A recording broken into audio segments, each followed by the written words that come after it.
Au détour du Sahara, à quelques encablures du Niger, à mi-parcours entre Bamako et Abidjan se cache une terre. Son histoire est riche, parfois triste, mais le plus souvent gaie. Je t'en peins une vague silhouette, je t'en fais le portrait. Dans la carte, elle s'insère sur le Ghana, le Togo et le Bénin. Un peu de géographie, je me souviens quand j'étais gamin.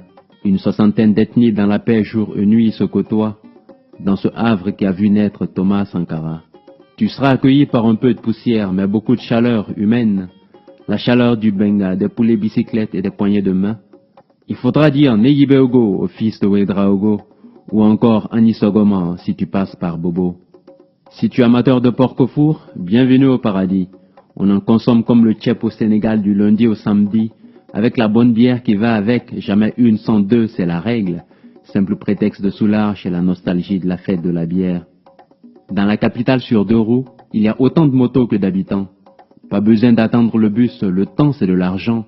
Il n'y a pas de car rapide, encore moins de Zémidjan. Chez nous on roule tous en personnel, à partir de 10 ans. Au Faso on est fier d'un tas de trucs, le Fespaco, le Siao. On célèbre l'artisanat et le cinéma 1 an sur 2 dans ce hameau. Tu connais certainement Floby, Bila Kakora ou Smarty, entre autres. Un petit hommage à toi tout là-haut, Georges Ouedraogo. Ce n'est pas grave si à l'étranger on nous accorde le style de Souké et Siriki. C'est vrai que côté sap on craignait un peu, mais c'est le passé et je le dis. Une petite dédicace à nos chers étalons qui nos cœurs inondent, de stress mais aussi de fierté, à quand notre Coupe du Monde. Si tu viens pour du tourisme, tu seras également bien servi. Il y a des montagnes, des vallées, des plaines, va faire un tour au parc d'Arly. Tu seras émerveillé par la diversité de la faune et de la flore, et ça te coûtera 3 fois rien. Je fais mon tour opérateur. Quelques adresses pour te guider dans ton périple touristique. Non loin de Ouaga, Lango abrite les sculptures granitiques. Si tu vas à l'Europénie, tu verras comme des ruines, c'est beau. D'ailleurs, ce site est classé patrimoine mondial de l'UNESCO.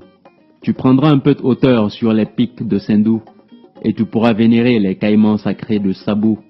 Si tu es plutôt pieux, visite la mosquée de Gulasoba, lieu de culte et de tourisme, tu pourras y prier Allah. Je te conseille également les cascades de Banfora. Tu comprendras pourquoi l'on n'envie rien aux chutes du Niagara. Il y a du bungee ici avec la Brakina, tu galères. Ou encore du dolo, 10 calebasses pour le prix d'un verre. Avant de partir, repose-toi un peu, à la plage. Il faut le faire sans mer, et c'est loin d'être un mirage. À Lumbila Beach, tu pourras faire du jet ski. Seulement je te le déconseille si tu as déjà bu du bungee. Tu trouveras le luxe dans les hôtels 5 étoiles. Mais le plus beau ce sera tes nuits sur une natte à la belle étoile.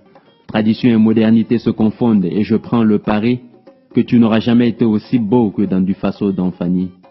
Je pourrais en écrire 1000 autres pages, mais j'en resterai là, car aucun mot ne pourrait te décrire la saveur du Babenda.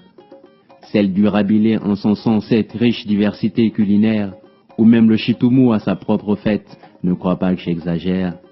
Ce n'est pas tout le temps gai mais on s'y plaît.